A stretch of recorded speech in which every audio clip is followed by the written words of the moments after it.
What's popping, guys? We got another video. This is part 2 to what if Saji and Issei swapped places or swapped masters, whatever the fuck I chose to name it. So we start this video off at the end of last video. Actually, this is right after Saji and it's right after Issei would have basically asked Rias for a threesome with Ravel right in front of Riser. And they accepted. They took off right after Rias had made this thing to actually do that whole thing.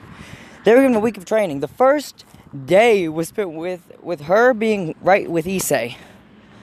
His boys came over to, talk to him about helping them. They find their master and the enemy in bed with Issei. Issei with the biggest fucking smirk on his face. This is when, surprisingly enough, Issei said, morning, guys. Oh, by the way, I gotta make us some food, so, talk to y'all later, man.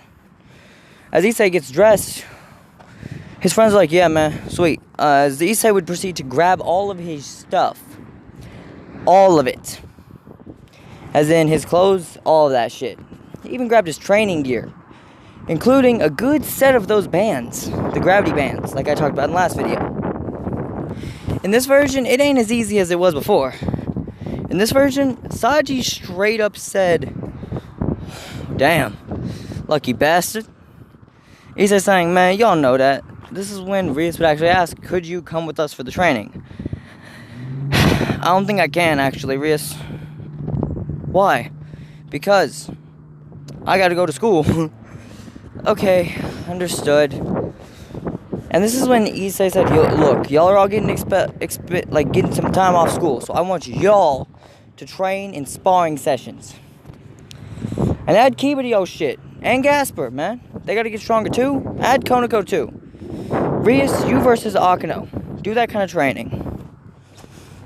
They do that training for 6 days. They come back. Rias gets one more good round in with Issei, this time sharing him with Sona.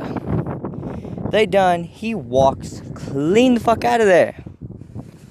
This is when Issei starts laughing his ass off. Since, well, technically, he thinks his friends could beat Riser, but if they don't, Issei's kind of got a trump card behind him. And this is when he sees what happens. First, Kiba and Konako go over to where Kiba was in canon, and they take on those 3 pawns.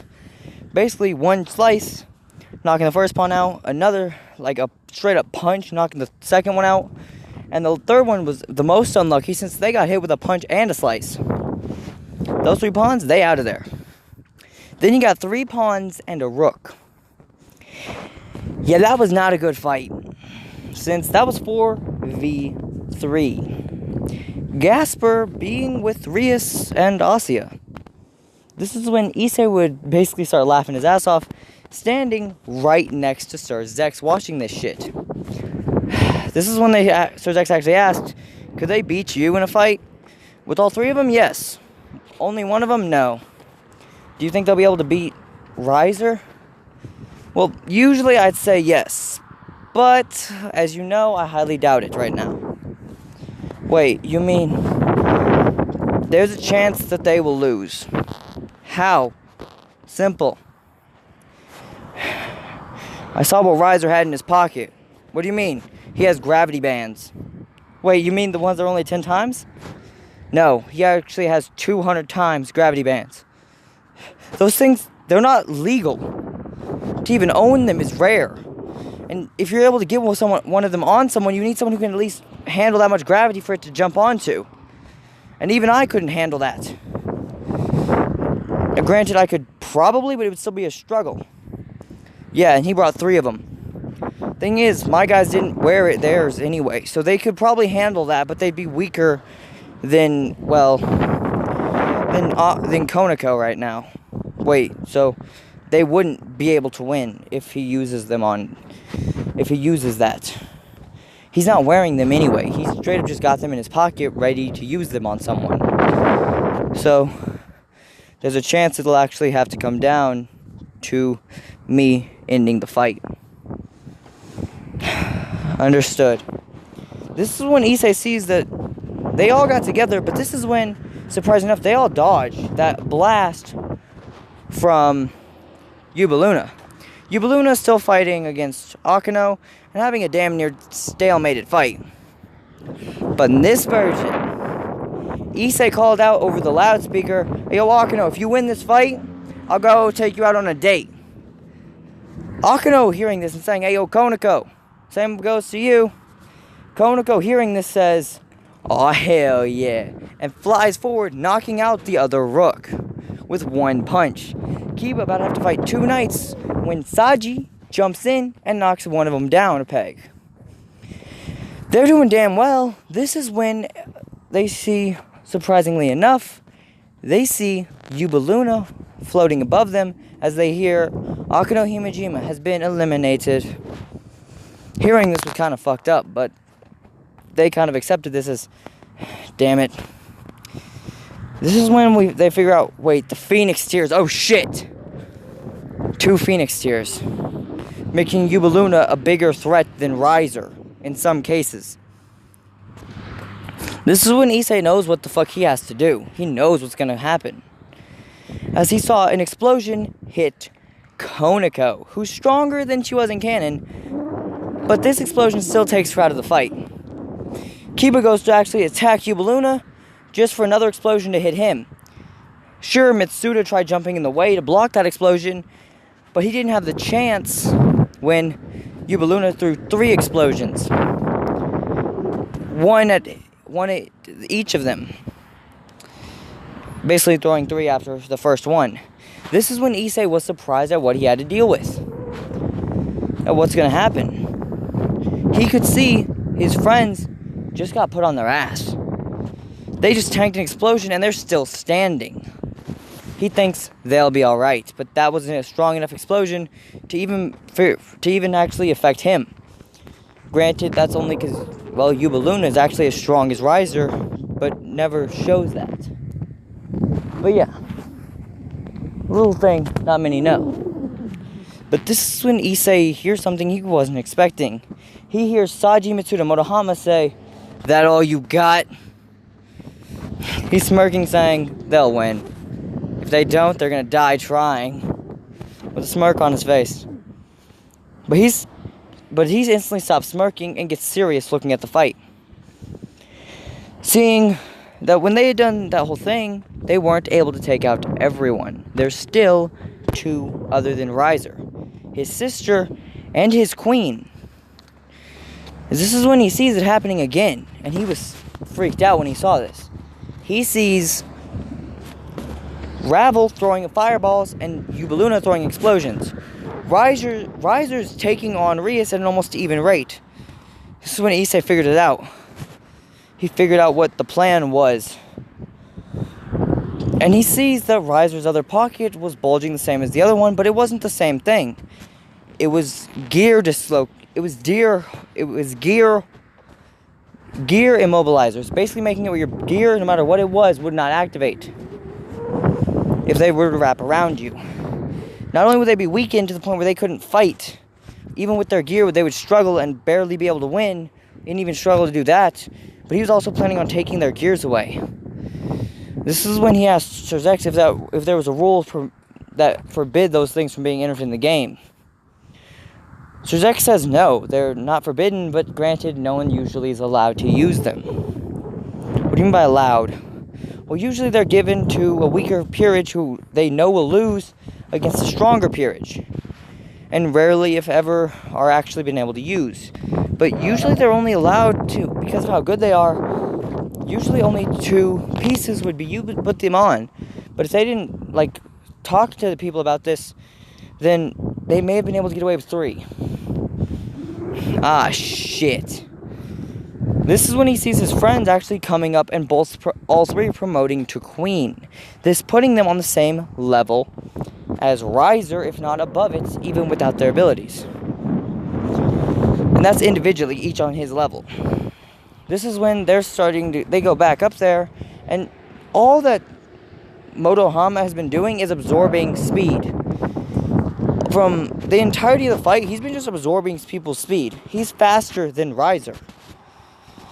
But this is when he's also had the gear up the whole time. They all have. This is when they were surprised when they got up there that they were hit with 2 rings wrapping around their arms. No.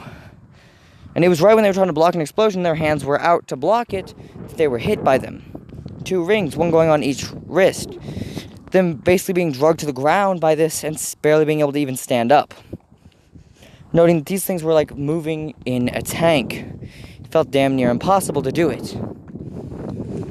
They thought they could maybe use their gears, but they couldn't even turn them on. They powered off, and they were without their abilities. And they were strong enough to easily outmatch Riser. But now they felt so heavy that they could barely even take steps, and every footstep they made was like moving a boulder. It was so hard for them to move that they were barely even able to stand up. But they still got back up and started swinging in a 3 versus 1. This is when Riser was stopped in time by Gasper. This is when an explosion hit Gasper in the back. Gasper, knowing where that explosion was aiming, it was gonna hit Rias and Asia. Gasper saying hell no and jumping in the way in his regular humanoid form, since his regular form wouldn't be able to tank it the way his humanoid form would have to. He basically was sacrificing himself to protect Rias, which is a good thing. That's something that Beast would usually have to do for their master. Gasper does this, and he gets knocked out, saying, Rias Grimmery, 1 bishop, disqualified, or eliminated. This seeing that Asia is knocked out too, she is eliminated as well. Now, it's down to the pawns, and they're actually fighting Riser at a pretty good level. This is when Ubaluna and Ravel start blowing fireballs at them. Issei walked outside. He knew it was going to have to happen. So he went over to the infirmary and talked to his group, most of which being knocked the fuck out. Issei saying, I'm sorry, Kiba. I'm going to have to intervene. I'm sorry, Konako. I'm going to have to intervene. Walking over to Akano saying, I'm sorry, I have to intervene on this one. This is when he hears Rias Grimmery, 8 pawns eliminated. He only hears this because he also hears Rias begging Riser to stop, since he's basically burning them to the very core. This is when he sees them teleport into the beds he's looking at, all being burned to shit and barely even alive.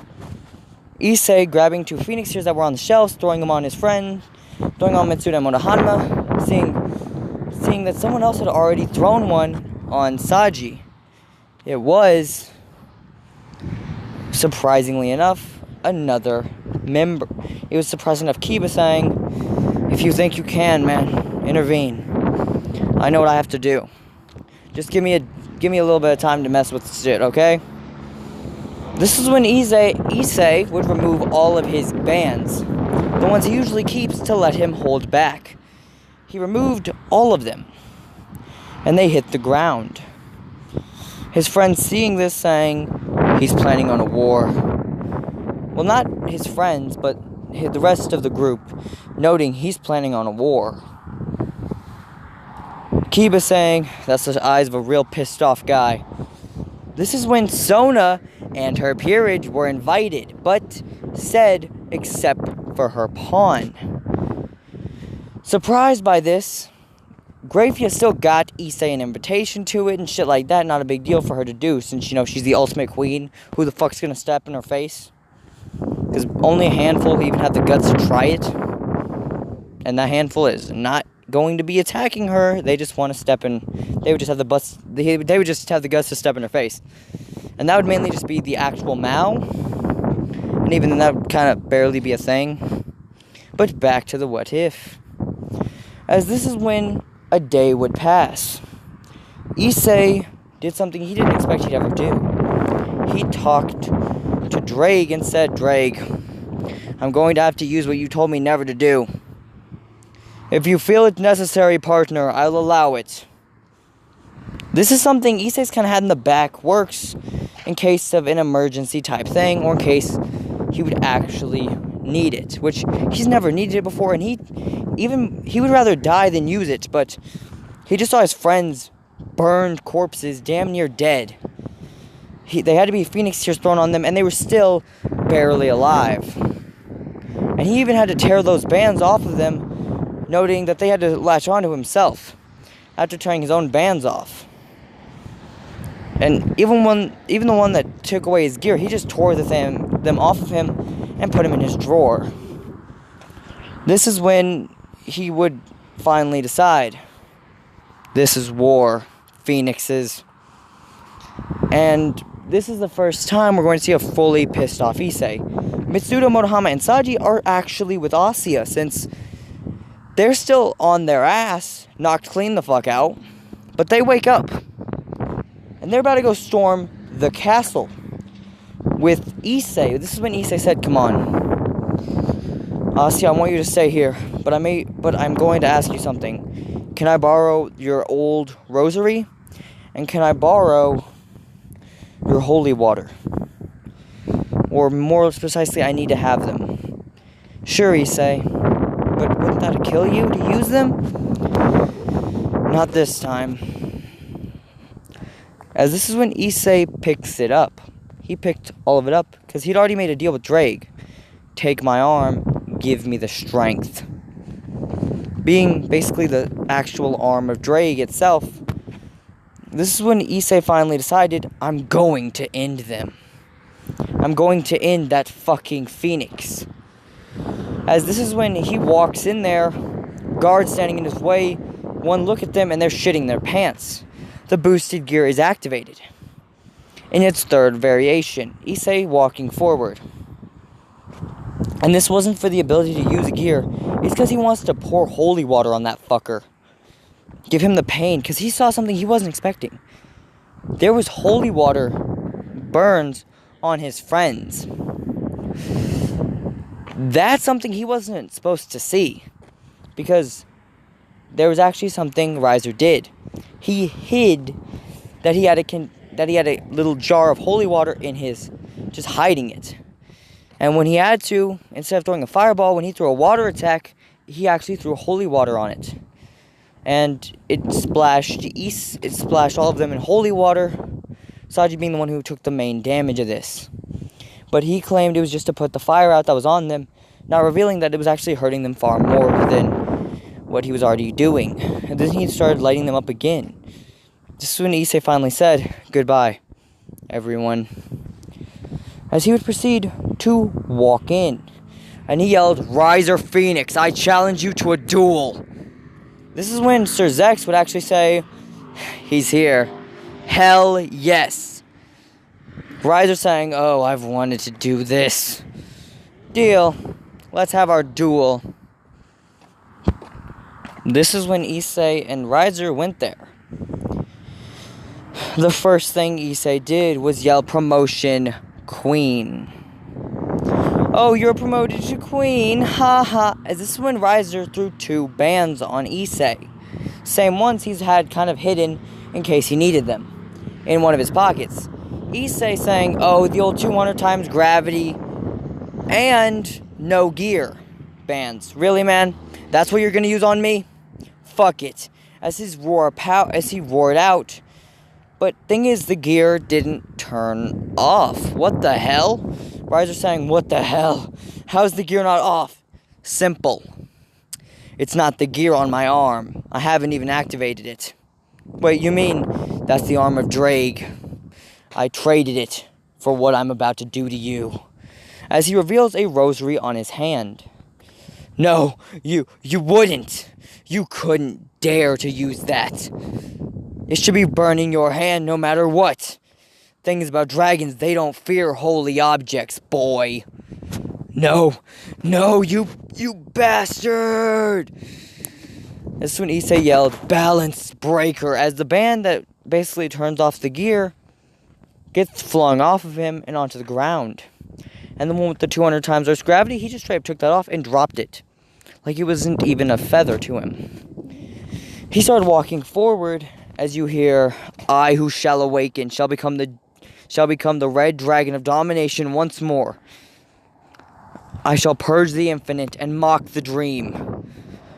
Red dragon, juggernaut drive. No, it can't be. The Juggernaut drive should be impossible. No, no. Riser yelling every second, no, no, no. Issei saying, die. And almost in a draconic voice that matched Drake's in intensity and terrifyingness. This amount of power made even the original Drake look a little bit weaker than what he should have been. This put Issei showing the underworld he's that guy, and no one to fuck with who he cares about. This is when Issei was sent as a roar of power went out. He tore apart Riser, piece after piece, even eating Riser's limbs. This is when Issei said, enough. Enough, as he went back down into regular form, as he opened up the little bottle of holy water and yelled, transfer. Transferring all the power he's accumulated, which was more than Drake, as he poured the holy water on Riser, leaving permanent burns on his face. And the rosary he literally had held up against Riser's chest, burning in the shape of a rosary, the symbol of the cross. Riser saying, die, yelling out in pain since, well, frankly, if a cross is on your chest, it's permanent suffering to a devil. He literally is trying to pick it out, but he doesn't even have the strength to move, much less anything. This is when Ravel's begging Issei to stop. She'll kill him at this rate. He's already torturing Riser to the point where he's not able to heal. This is when Issei simply just tore the chest of Riser off and threw it on the ground. Riser, who didn't have the mark on him anymore, was healing very slowly since he was already using all his stamina for the holy object, as he got his head ripped off as well and removed from existence with a blast. This is when Riser, whose chest is his heart is pounding right in front of Issei, as well as his head rolled and not even existing anymore, his head missing as Riser's laid down. Issei, who was about to yell dragon, shot right on Riser's heart, which would have actually disintegrated his entire body. Ravel jumping in the way, yelling, please stop, I'll do anything, just please stop. Crying out, begging for anything just for Issei to stop. This is when Issei completely stopped moving. Fine, as a dragon shot flew right past Riser, almost ripping apart the entirety of existence that it hit. This is when Great Red of all people would fly in, feeling a power that rivaled Ophis. Maybe not himself, but Ophis definitely. Great Red saying, who showed the power of the true dragon? This is when Issei yelled, I did, Great Red. Everyone basically shitting themselves, terrified of Great Red. Great Red saying, boy, state your name. Issei Hyodo. State your abilities. I have Drake. I'm also the true embodiment of wrath. Oh, really then? Then from henceforth, you are the dragon of wrathful domination. Keep the title well, as Issei's body was given dragonic wings and turned into a dragon. But you are still devil in nature. So you still obey the master you serve, but admittingly, you won't fully serve your master. Now, goodbye, Issei Hyodo. Visit me in the dimensional gap when you wish for our training sessions to begin. Being the new god of dragons. Hearing that Great Red just declared another one a dragon god, that meant that Issei now by all means had the title Dragon God of Wrath, of wrathful destruction. That's a title that puts everyone except for the Dragon of Dreams and the Dragon of Infinity to shame, as Issei is known as now the third strongest being in existence. above the original God of the Bible, above Drake and Albion, asking Drake if he would like to get his body back. Drake saying, "I will, but I would first like for this generation to fight the White One. I'll make that happen. Don't worry, Drake." Good. As this is when, surprisingly enough, there was a handful of people watching that. Ophis being one of them. This is when she, in her dragon form, which she rarely uses, flies over Issei. Even Great Red, who just left, is surprised, feeling her power, saying, "I'm not dealing with this right now." This is when Ophis had said, "Declare your name, child." "Issei Hyodo. Now name your title, the one you were just granted by Great Red." I am Issei Hyodo, the wrathful dragon god of domination." "That is a title that fits you. I grant you the title, a true dragon god." Giving part of her own energy to Issei, now having a bit of two sigils on his chest, one being a giant red dragon face, the other being a dragon with infinite snake around it. Issei taking these as a sign that he is now a true dragon god. As he said, "Thank you, Ophis." Her saying, "Remember, don't align yourself against me, boy. I don't care how powerful you may be. Even if you are just under my own, I can kill you if I fully need to." This is when Ophis said, "But if you are to surpass me, you may get a chance at becoming my mate." Everyone hearing that the straight-up Dragon God of Infinity just straight-up declared she would like Issei as a mate, they're completely fucking confused, like, what the fuck is this kid? This is when she would go to her own area, as this is when, surprisingly enough, Vali would feel this power, saying, "So the Red One's truly returned. And this time he's a dragon god." "Yo, Albion." "Yes? How far were you from becoming a dragon god?" "Well, I'd say I would have to at least be able to be twice my actual strength to become known as a dragon god." So if someone's known as a dragon god, that means they're far stronger than you or I combined. Does that mean you have no chance against this current Red Dragon Emperor? Well, then I must train, Albion. Come to the Mindscape, I will train you.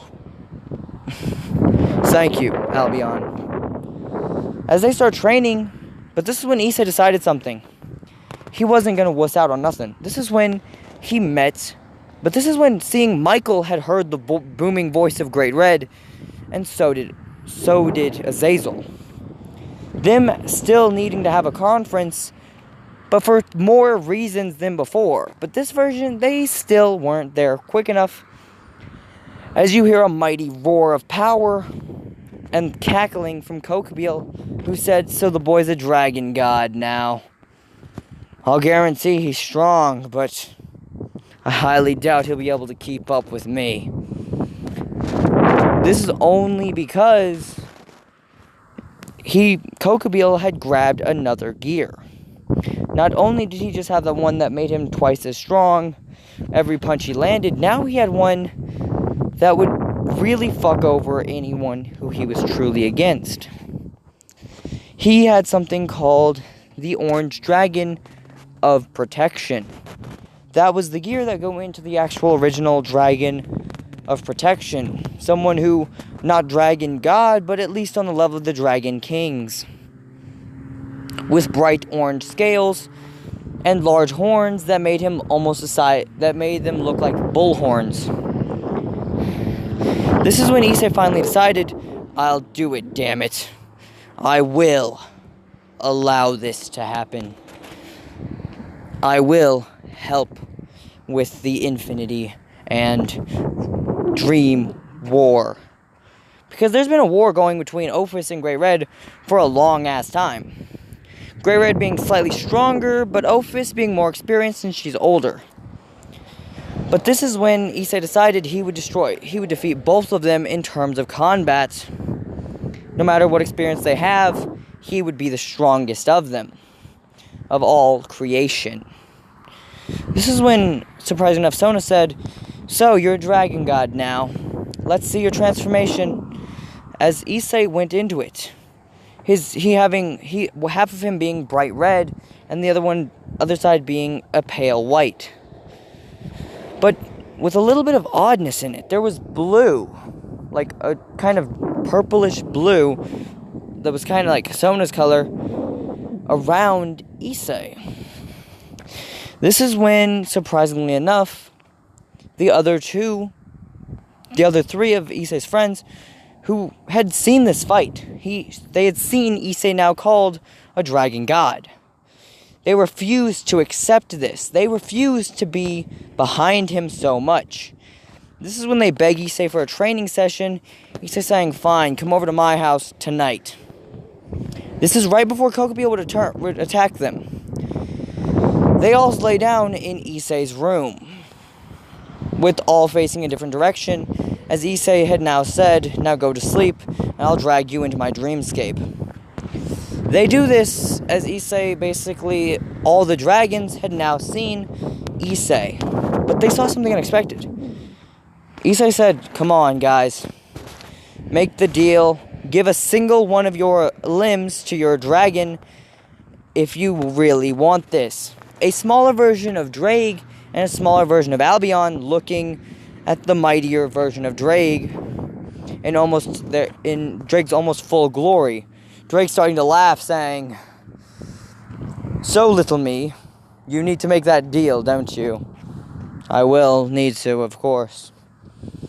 Making the deal with Mitsuda, giving him his right hand dragified, being as if it was almost an arm of Drake as well, looking almost identical to that of Issei in human form, at least the arms did, but on the other side.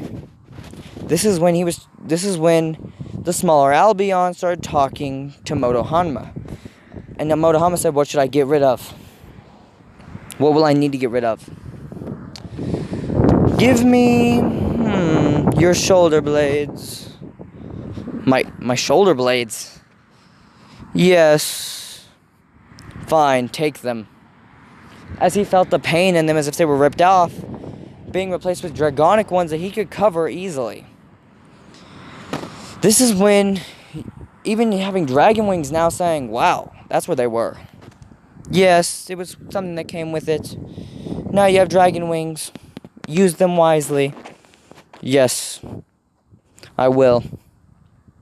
This is when finally Saji said, "Tell me, Vitra, what do you wish? What do I have to give you? What will it be?" "One of your eyes."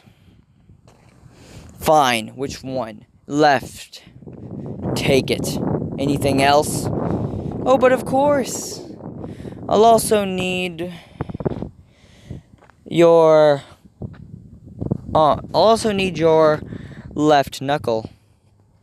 Well, your left hand, at least. Not the arm, but just the hand." "Of course. Take them." Then both feeling like they were ripped off, but then replaced with a dragonic piece, having basically their own gear. When they activated it, would wrap around their already dragonic limb. This is when they all notice their strength felt higher. Issei having an idea. And for the next 8 hours, they trained together against their own dragons in a team v team match. Honestly, the only reason that the guys were able to handle this is because, well, they were fighting with Issei by their side. Noting the actual version of Drake and Albion, as well as the actual Drake, we're all three going at Issei to make it a fair fight, and they were only fighting Vitra. Admittingly, they were getting their ass whooped by Vitra. But then they were taught techniques for the last 1 hour. They were given the power of the boost, divide, and finally, the true abilities of the absorption line were at their disposal. Afterwards, their power was somewhat on the level of Issei's before he had became a dragon god, since he did get a little bit stronger after that. Getting part dragon, his dragon form being far stronger than what he was expecting. This is when Issei saying, I wonder if I have to declare y'all to be dragon gods since my form is now coming in, as he's a crimson dragon with white highlights and slight bits of blue around him. Almost as if he's a mixture between the two dragon gods other than himself, with another one's power reigning through him. Kind of accurate, actually. This is when Issei finally decided he would use his full force to this, damn it. He would use the ultimate power. And that's not even a joke. They finished their training off. All three of them, Issei kind of dubbing them as, since they're now on the same level as the Heavenly Dragon, they're now considered, he calls them the three Heavenly Dragons, since Drake and Albion are no longer around. Their names now going out through history as the new Heavenly Dragons. And you could feel the force being a dragon god and Heavenly Dragon's power. This is when Volley's pissed. He was confused what he would have to do to become a dragon god. Talking to Albion right after he sees Issei. Since he was kind of just watching Issei and he felt the power increase that the boys got. Thinking, maybe I need to be granted by Ophis to become a dragon god or something. But this is when Issei reveals that he has a snake and the power of Dream with him. Infinite and Dream were by his side.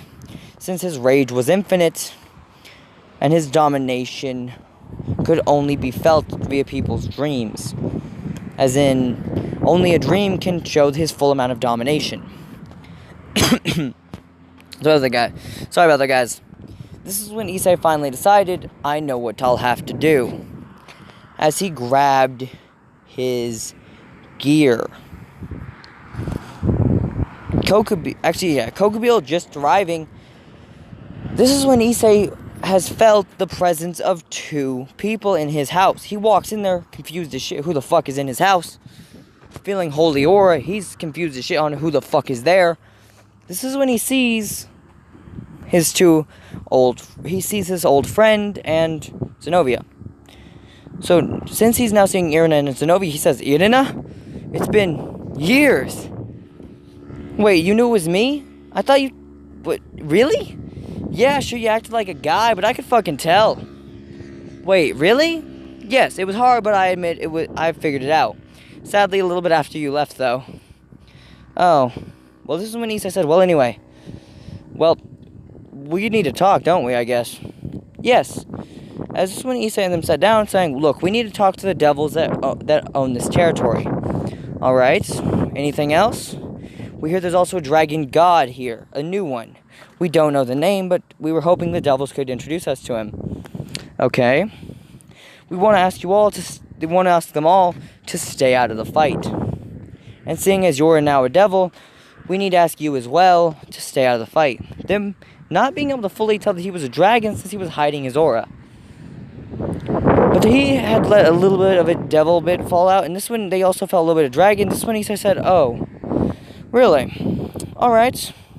Them noting that he had a little bit of a dragon's aura as well as a demon's aura, asking what it was. He said, well, he is the wielder of Drag after all, what do you expect? Kind of covering it up for it a little bit. This is when Issei kind of decided something. He would not fully tell them until tomorrow, since he did, that next day, saw Kiba. Well, technically it was that night, a little bit after he got home. He had to talk to Rias about this shit, saying, alright, we'll introduce him tomorrow. Kiba feeling this rage in him that he was going to have to use to fight these holy swords and try to destroy Excalibur. That was his plan. He's destroying Excalibur, motherfuckers. His whole plan is to destroy it. But this is when he was stopped by Issei himself, saying, don't, dude. You don't need to destroy it right now. Maybe later, but not now. Fine. This is when Issei would proceed to walk forward and absolutely destroy, and I do mean destroy, the amazing power that Kokubil thought he had. Even if the kid was now a dragon god, Kokubil thinks he can beat him. After all, he's finally got his 12 wings. He's now as strong as Azazel, but now has 2 gears, which Azazel does not have. Even though Azazel has more, he's never used more than 1. Mainly because even with only 1, he puts him on the same level as Sir Zex. This is when Issei finally felt the aura of the warmonger Kokubil. As he could feel Freed, he straight up just pimp slaps the shit out of Freed. That night, Freed being sent flying, saying, "Ah, fuck. Where the fuck am I?" As he's not clean the fuck out, Issei deciding, "Yeah, I'm gonna rip him in half." As this is when Issei finally did it. He sees Irina on the ground, knocked clean the fuck out. Using the ability of a dragon god, he heals her. Not allowing not allowing anything to stop him. He healed her instantly. Without her sword, Issei did something unexpected. He simply made one made of dragon scales. In his dragon, he hid that he was doing that. He said it was mainly devil healing magic. Her not being happy that she was healed by a devil, but what are you gonna do? This is when Issei would see that the next day, since this was all in one night, he took them to Rias. Rias being told, "We want you to stay out of this," and even Sona's there too. Issei then saying, "All right." As this is when he was kind of smirking under his, kind of hiding his smirk. As you hear, "Also, we need you to introduce us to the Dragon King in this territory so we can make sure he doesn't intervene either." This is when Rias, Sona, and all them are laughing. They ask, "What's so funny? Do you think we're not strong enough to talk to a dragon god?" "Oh, that's not it. It's that you already know him." What do you mean?" This is when Issei stepped up and saying, "Come outside. We'll introduce you to him." Is it one of them, or? As this is when, surprisingly enough, they all walk outside for Issei to open his eyes with full wrath. Stepping out, "I am Issei Hayodo. I am the dragon god of wrathful domination." Being in shock of his overwhelming power and size of him in dragon form, Issei then going back down to normal, saying, as he still had Kiba about to go fight them. Issei saying, "No, you shouldn't just do that alone, Kiba." This is when saying, "If you stay in human form, we can defeat you, though." Issei, who's still been hiding his aura this whole time, saying, "Sure, let's go." Issei only using the strength of Kokubil. Only on the same level as Kokubil's. Which meant he wasn't going all the fuck out. Kokubil feels this energy. He's afraid of this energy. As it's almost even to him in base form. This is when they felt this overwhelming power from Issei. So Novi even pulled out Durandal and mixed it in with her other blade of Excalibur Destruction. Trying to double slice Issei catching it with his arms and simply just sending them flying backwards. As he yelled, "Dragon Roar!" As almost an inferno of flames would surround them. They were terrified, but Issei held back so that their bodies wouldn't be burned. As this is when they note that their clothes were burned off. Issei saying, "Don't worry," as he gave them dragon-scaled covered armor that could withstand even him going all out at fire. Though if he was to go with full force, even him pulling full magic into it, they couldn't withstand it. This is when they said, "Thank you very much. Don't worry. It'll happen." Anyway, as Issei proceeded to tell them they're not strong enough to take him holding back, much less take Kokubil. Especially since he didn't even use the same power of Kokubil with a gear. We know the chances are slim. Chances are 0, bitch. But tell you what. We're going to intervene since he's technically in my new territory. the way dragons work is they're basically set an area as theirs, and they don't want anyone else intruding. Great Red's the only one who never decided on kicking other dragons out of his territory. Since him and Ophis, he's trying to share it with Ophis since it's the dimensional gap. Really? Yes, this is when Issei decided something he didn't think he would. Also, meet the 3 heavenly dragons, since Dragon Albion are out of it. Seeing these 3 seeing Saji, Mitsuda, and Monohama in dragon form, smirking like they were the strongest thing around. That power, it's above what you were expecting, isn't it? Yes, I expected so. Anyway, this is when Kokubio would say, "Die, you damn bastard!" Issei picking him up by his throat when he met him, saying, "Yeah, no." This is when Kiba still hid his revelation, and Valpergale figured out that God is dead. This is when Issei's full wrath would appear. As Kokubio said, "Well, don't you know, God is dead. The God of the Bible is dead." All of them hearing this, Irina, Zenobia, and even Asya hit the ground. They're unbelieving this. Thing is, Zenobia already has Durandal out. Kiba walks forward with his holy demonic sword, ready to kill. This is when Issei said, "Can you fight?" Zenobia being too shaken to, saying, "No, I can't." Fine, as he picked up Durandal himself and walked forward. Flying forward and actually chopping Kokubio's wings off. Someone who's fallen from grace doesn't deserve to fly, you pathetic crow. And afraid, this is when Issei who put up a full-powered barrier. As you hear, as Issei goes into dragon form and letting out a full thing of magic, Kokubio using everything to block this, singeing his arms to a crisp. Issei going to just rip the fallen angel leader, one of the fallen angel leaders apart. This is when he was stopped by Volley, who basically grabbed him by the tail and yelled, "Divide." Issei's power being split in half, turning his head, saying, "Motherfucking excuse you," punching Volley as hard as he fucking could. Volley, who's basically banged up, indented into the barrier, saying, "We need to question him. Azazel sent me here to do it. If you're gonna do that to anyone, do it to Azazel." Fine. Then where is he? Azazel peeping in, saying, "Right here." Anyway, we need him so we can question him, you know. Don't worry, he won't be given off so easy. Alright. They vanish, and this is when Issei said, "Alright, whatever." 2 weeks later, Issei hears that there's going to be Parents of Students Day. His parents come in, basically smirking with all this shit. This is when he sees something he wasn't expecting.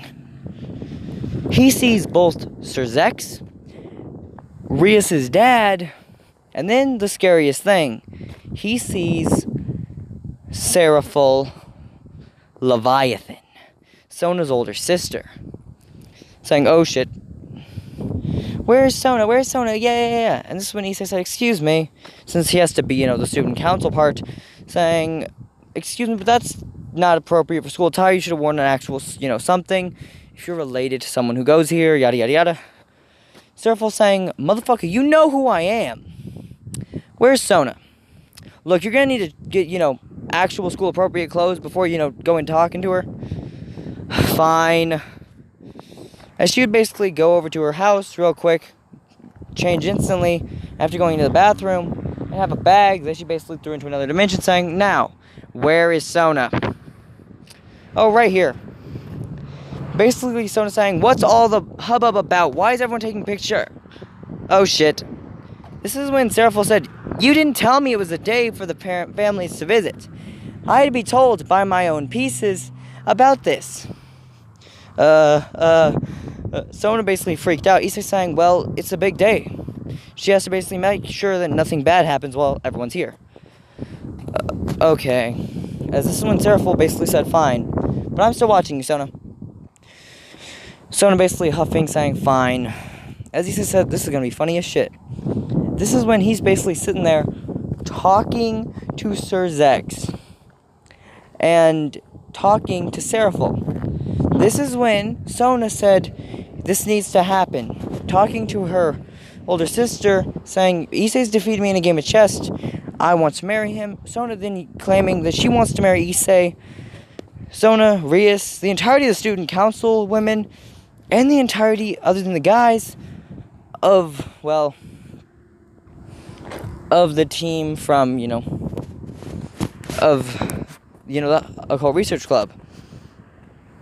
This is when Sir Zex, Rias' dad, and Seraphil are pissed. Sorry, as her dad basically, as Rias' dad said, you little shit. You think you deserve my daughter. I will end you. Being stopped dead in his tracks by his son saying, don't do it, you stupid motherfucker. He will beat your ass and beat my ass just because you threatened to swing at him. Wait, what? He's stronger than me. He is? Of course he fucking is. That means... It means he'll whoop yo ass, he'll whoop my ass. Hell, he already whooped my ass. Wait, really? And he's also a dragon god, remember that, motherfucker? Oh, well, fine. If that's what you wish as well, then we'll allow it. Okay. This is when they actually still would have wind up that night having the meeting. Issei saying, alright, I'll be there. Basically representing the dragon's full faction, since, he's one of the dragon gods, he can just run it by the other two if he needs it to. Basically stating that they said that there's this whole thing, and this is when they see Ophis' seal. He's like, shit. As he went his full power, and his friends do the same thing. Now being a little bit weaker than Issei is currently, just by a hair, as strong as he was before he became a dragon god. They're all roaring out in power. This is when Ophis feels this. So did Great Red. Volley, kind of shitting himself, would actually wind up hiding behind, Ophis. They're not using their Juggernaut drive forms, though. Issei, what caught their attention was Issei used his. But in this version, because Gasper's with them, it's not even the same kind of thing. They came to do that attack, but they're stopped dead in their tracks when surprisingly enough, Issei said, Volley, let's take care of this. You guys, come on. Basically, the dragon team going. They all go out there, and they're in balance breaker, which more than enough to show off enough power. This is when Ophis and Great Red would appear. Issei then yelling, Ophis, control your lapdogs. As this is when Volley would run behind her and teleport and basically call Issei a wuss and all this shit, basically talking all that shit. Issei, who has the sword that Michael just gave him like 2 days ago, saying, gotcha, bitch, come here. Volley basically shooting himself, asking Ophis to protect him.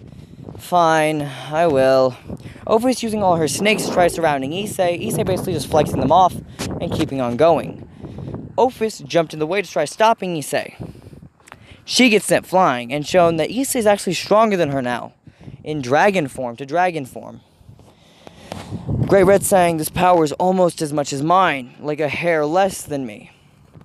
He's no doubt going to become the strongest dragon god. This is when Issei said, by the way, I want to announce a few people to become dragon gods. Okay, who? I want these 4. Wait, 4? You mean... Yeah, I want Volley to try to become one as well. Wait, but that means you were wanting him to skip Heavenly Dragon like you did? Oh, hell no. He's not strong enough for that. I want him to basically be on the waiting list for it. So I want him to right now be called the Dragon King level once he's hit that. And then he will get that title.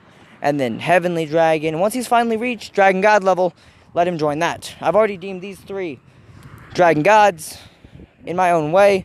So could y'all deem them as well? Fine. Them noting that they're all exactly as strong as Ophis. Ophis now noting that if any of them got too much stronger, as this is when they used their actual gears, showing that power with their gears was above that of Ophis. Kind of surprising them, saying that means that Ophis saying that means I'm not a dragon. I'm not the dragon of infinity anymore. Oh no, but these are just, well, you are, but these are something different. The Dragon of Prideful Domination, being the title that was given to, well, that being the title that was given to Mitsuda.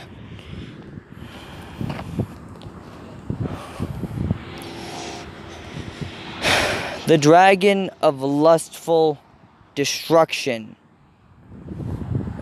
Hearing this, being going to Moto Hanma, and then the Dragon of Slothful Division. Not division, the Dragon of Slothful Wrath. Not slothful wrath. Slothful overwhelmingness. Hearing this, as those the Dragon King titles, the Dragon God titles they were given each. Now there's 4 Dragon Gods. This is when Issei showed his full power, and how they were not even on his level. Like, he didn't even, in his dragon form, in each of their dragon forms, there was the power of Ophis, the power of Ophis, and the power of Ophis. That's their strength. Ophis noting she could basically fit her powers in with them, with her full strength, but currently she wasn't as strong since she, gave away some of her snakes. This is when Issei said, "Don't lead the stupid fucking Chaos Brigade. I want peace, and if I don't get peace, there's gonna be some heads a-rolling." What? Also, Volley, motherfucker, you need to train more. But I know who you train with. Also, is there a way we can, get these dragons out of our gears? Even you, Volley, you need to get your dragon out. But here, you've made a deal, right? Yes, I've made a deal. Showing that he's now got the head of a dragon. And the back of a dragon. Good, now, because you've given the most out of all of us, you will be granted this. Dragon King status.